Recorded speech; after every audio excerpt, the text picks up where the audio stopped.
Les Malouins ne venaient pas forcément directement chercher le sel. En fait, c'est toute une armada de caboteurs du secteur de Saint-Briac, par exemple, qui n'est pas loin de Saint-Malo, qui assuraient finalement le courrier du sel, si l'on peut dire, par voie maritime, par voie du cabotage, hein, jusqu'à Saint-Malo, qui rechargeaient les gros bateaux, et hop, eux qui prenaient le route.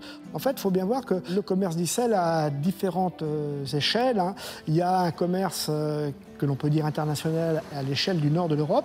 On voit surtout au XVIIIe siècle les étrangers venir chercher du sel au Croisic. Les étrangers, ce sont les Anglais. Et puis ce seront au XVIIIe surtout les Hollandais. Et plus tardivement, dans la seconde moitié du XVIIIe siècle, ce seront les Scandinaves. Évidemment, les pays qui ont besoin de sel viennent le chercher ici. La flotte du Croisic, si je puis dire, ou du Pouliguen, du port du Pouliguen, ne suffirait pas à alimenter le marché du sel. En fait, c'est des gens qui viennent chercher le sel de Guérande. Il y a quelque chose aussi qu'il faut rappeler, c'est qu'a existé pendant longtemps un commerce terrestre du sel à partir des marais salants de Guérande et de Bas, lequel était assuré par les paludiers eux-mêmes et puis ces gens que j'ai déjà nommés les sauniers, c'est-à-dire des manouvriers en fait qui se louaient avec leurs mules, une ou deux mules, pour convoyer du sel.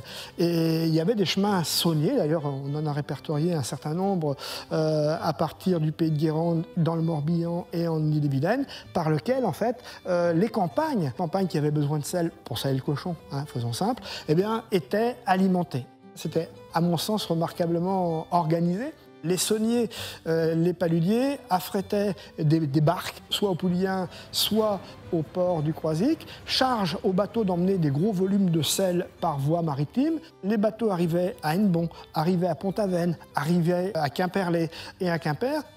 On déstockait les bateaux en sel et puis on allait dans les campagnes, passer de ferme en ferme, troquer, échanger le sel contre des grains, donc des choses qu'on n'avait pas en quantité suffisante pour se nourrir.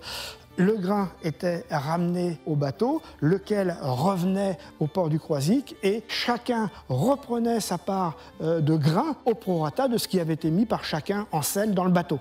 Donc c'est en cela que je dis que c'est quand même une organisation qui a fonctionné, ce qui ne veut pas dire qu'il n'y avait pas des coups fourrés dans l'affaire, mais ça c'est aussi quelque chose d'assez extraordinaire qui a entretenu finalement les relations du pays de Guérande avec le reste de la Basse-Bretagne, de la Bretagne bretonnante.